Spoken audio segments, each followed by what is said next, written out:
காரோட சேஃப்டியில் one of the most important and basic feature is your seat belt.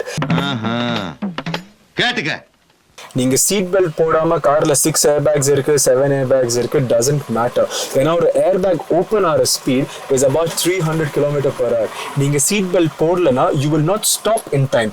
அந்த airbag open ஆகிற ஃபோர்ஸ்லேயே நீங்கள் இன்ஜர் ஆகிறதுக்கு நிறைய சான்சஸ் இருக்குது. ஒரு சீட் பெல்ட் நீங்கள் சாஃப்டாக புல் பண்ணும்போது ஸ்ட்ரெச் ஆகும். But during an accident, during an incident or hard braking பண்ணும்போது இதான் உங்களை ஸ்டாப் பண்ணும். This will stop you from going front and hitting your steering wheel. அப்போ airbag open ஆகும்போது நீங்க ஒரு சாஃப்டா லேண்ட் பண்ணுவீங்க. So don't drive without seat belts. நீங்க ஹைவேல இருக்கீங்க, சிட்டில இருக்கீங்க, doesn't matter. Encourage wearing and using a seat belt. To know more such information and insights, give us a call for a consultation.